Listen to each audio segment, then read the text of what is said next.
സ്നേഹമാണെങ്കിലും ബഹുമാനമാണെങ്കിലും സൗഹൃദമാണെങ്കിലും ആരിൽ നിന്നും പിടിച്ചു വാങ്ങുമ്പോഴല്ല, അവർ അറിഞ്ഞു നൽകുമ്പോഴാണ് മനോഹരമാകുന്നത്. ഒരു നിമിഷം കൊണ്ട് തീരാവുന്ന വികാരമാണ് ഇഷ്ടം. ഒരു ആയുസ് കൊണ്ടും തീരാത്ത വിസ്മയമാണ് സ്നേഹം.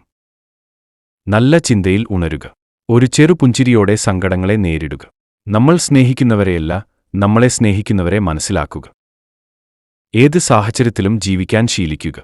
എങ്കിൽ മാത്രമേ എന്തും സഹിക്കാനുള്ള ധൈര്യം ഉണ്ടാകൂ. പുറത്ത് എത്ര ബഹളമുണ്ടായാലും ശാന്തമായിരിക്കണം. മനസ്സ് ശാന്തമായില്ലെങ്കിൽ ഒരു ജോലിയിലും വിജയം ഉണ്ടാകില്ല. കടലോളമുള്ള സങ്കടങ്ങൾ തിരമാല പോലെ ആഞ്ഞടിക്കുമ്പോഴും സന്തോഷം നിറഞ്ഞ തീരം തേടിയുള്ള യാത്രയാണ് ഓരോ ജീവിതവും. കാലങ്ങൾ കടന്നു പോകുമ്പോൾ എല്ലാവരിലും മാറ്റങ്ങൾ സംഭവിക്കും. ഇന്ന് നമ്മളെ ചേർത്തു നിർത്തിയവർ നാളെ നമ്മളെ മാറ്റി നിർത്തിയേക്കാം. അവരുടെ മനസ്സിലെ മുൻഗണന മാറുമ്പോൾ നമ്മുടെ സ്ഥാനത്തിനും മാറ്റം വരാം. ഉപയോഗം കഴിഞ്ഞാൽ മാറ്റി നിർത്തപ്പെടുന്ന വേഷങ്ങൾക്ക് ചമയമിടാതിരിക്കുക.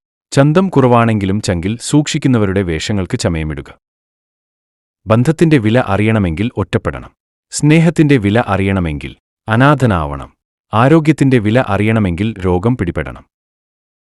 മുന്നിൽ വരുന്ന ഓരോ ദിവസത്തെയും നല്ലതും ചീത്തയുമാക്കുന്നത് നാമെടുക്കുന്ന തീരുമാനങ്ങളാണ്. എപ്പോഴും പോസിറ്റീവായിരിക്കാൻ കഴിഞ്ഞാൽ ജീവിതവും പോസിറ്റീവാകും.